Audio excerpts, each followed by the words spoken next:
Every few weeks, an email arrives from the Republican National Committee, requesting my attention to a matter of great national consequence. Approval poll response, pending is the subject line of the latest. The President has asked us to reach out to some of our top supporters for a one-question poll, it begins. The President's job performance has been, there are 4 possible responses, great, good, O.K. or other. Thank you for your input, friend, the email concludes. We'll be sure to pass it along to President Trump. What makes these emails unusual is the attention they pay not just to flattering their recipients, standard in fundraising harangues, but also to flattering their subject. You get the sense that the RNC really might pass the results of this most rigorous poll on to the President, who is, as anyone at the mercy of his Twitter account knows, the country's most enthusiastic consumer of polls about Donald Trump. Any negative polls are fake news, he tweeted last February, after a CNN/ORC international poll found that he'd begun his presidency with an approval rating of just 44%. George W. Bush started at 58, Barack Obama at 76. When a Twitter account that had previously circulated actual fake news promoted a dubious Twitter poll claiming 61% of respondents preferred Trump to Obama, he retweeted it. In June, when Rasmussen Reports, a pollster known for its Republican-friendly findings, showed Trump's approval numbers clearing 50% for the first time, the president tweeted, "That's higher than O's #S." It wasn't. In December, when a Rasmussen poll really did find his approval within a point of Obama's, he crowed, and this despite massive negative Trump coverage and Russia hoax. But it is the Gallup poll that remains Trump's great unrequited love.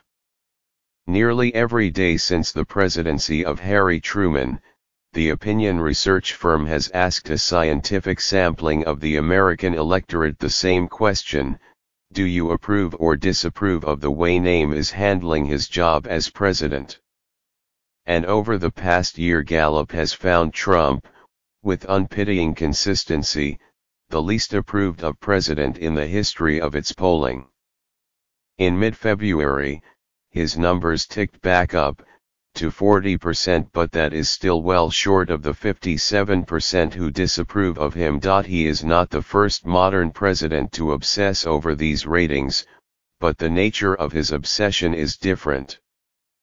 Presidents from Lyndon Johnson to George W. Bush spoke bluntly about approval as a means to an end. For Trump, approval seems to be the end. His primary pre-presidential business was, quite literally, being popular, and now that he is in the White House, mass approval is the one thing that is consistently denied to him. There is something oddly poignant about the RNC email polls. They're like the birthday card that a middle manager hustles the hourly employees to sign for a company president who everyone knows has just gone through a rough divorce. What's most bizarre about this particular manifestation of Trump's exhausting, relentless need for external affirmation, though, is how ill-placed it is. No president has ever been so publicly consumed with his approval numbers.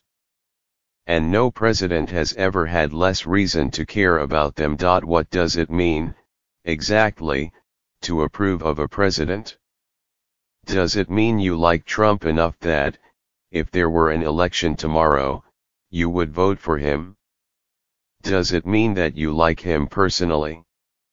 Or does it mean that you don't like him personally but think that he's handling affairs of state well enough anyway? We have George Gallup, the originator of the Gallup poll, to thank for this ambiguity. An Iowa-born journalism professor and advertising consultant, Gallup spent years pondering what question might best assess presidential performance, separating it, in the minds of poll respondents, from considerations like voting preference and personal affinity before arriving in 1945 at the wording Gallup and other pollsters have used ever since. Frank Newport, Gallup's current editor-in-chief, explains that the approve or disapprove question is expansive by design. When you vote, you have an up or down choice on a candidate, right? He told me. You don't have a nuanced choice. Or, as Gallup himself put it in 1940, in a sort of civics class koan, the limitations and the shortcomings of the polls are the limitations and shortcomings of public opinion itself. This rankled Daniel J. Boorstin, the conservative historian and social critic, who criticized Gallup in his 1962 book, The Image. Boorstin described public opinion research as a kind of pseudo-event, forced into existence for the primary purpose of being reported, an unreal thing with real consequences. What approval measures in a presidency may be hard to pin down, but what it gets you is not. Higher numbers have historically meant more effective dealings with Congress, whose leaders read approval polls as a measure of their leverage with the president and better chances of re-election. And yet there is a wealth of research showing that approval is largely, if not entirely, beyond a president's control. In 2002, the political scientists Robert S. Erickson, Michael B. McEwen and James A. Stimson found that more than half of the variance in a president's approval ratings could be explained by either the performance of the national economy or by big events like international crises, assassination attempts, and scandals, factors over which a president may not exert much influence at all. Jimmy Carter gained 20 points when Iranian student demonstrators occupied the United States Embassy in Tehran. Ronald Reagan picked up 7 after being shot. None of this has dissuaded presidents from trying to influence their own approval ratings. Reagan was the first to bring a public opinion expert, Richard Wirthlin, onto the White House team. Wirthlin's firm went on to test public opinion for George H.W. Bush in the lead-up to the Persian Gulf War. Dick Cheney, at the time Bush's defense secretary, would later grumble in his memoirs that Colin Powell, then the chairman of the Joint Chiefs of Staff, seemed more comfortable talking about poll numbers than he was recommending military options. As the war approached its conclusion, crowds of supporters were ushered onto the White House lawn with signs trumpeting Bush's approval rating, "We Blackheart George 91%." The war crystallized fears of what the political scientists Paul Brace and Barbara Hinckley described, in the 1992 book Follow the Leader, as a public relations presidency, a pattern of action in the White House that gives high priority to public support.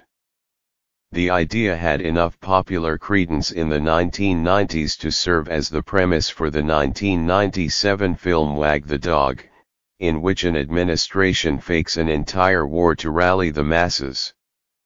There was, Brace and Hinckley warned, a tension between a genuinely successful presidency and a momentarily popular one, an uneasy balance at best between being liked and being president.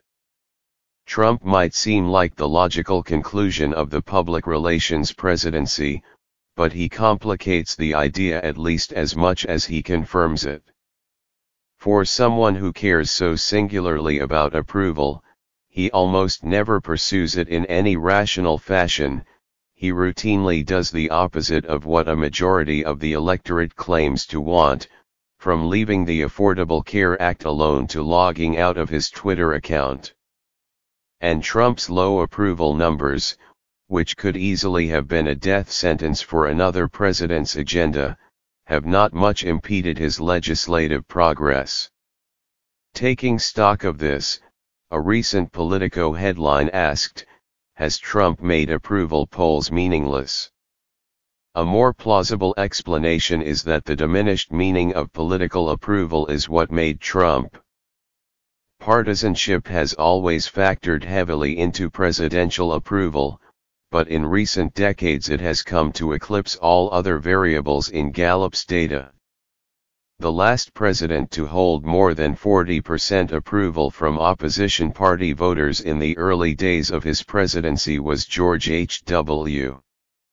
Bush. In his first 3 months in office, Trump received the lowest ever approval rating among opposition party voters, 9%, and the third highest ever among his own partisans, 87%.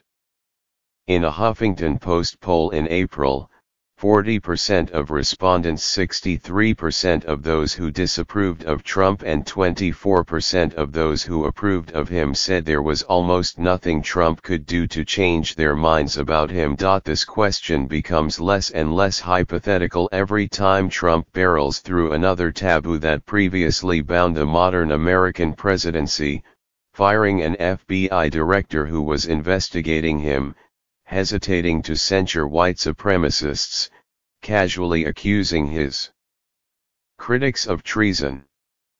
Trump sees an approval rating maddeningly stuck around 40%, while most of the country, 57% of it, if you credit Gallup, wonders, really, still 40%?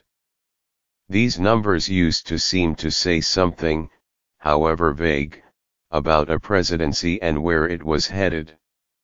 Now they tell us something about us, and it is maybe more than we would like to know.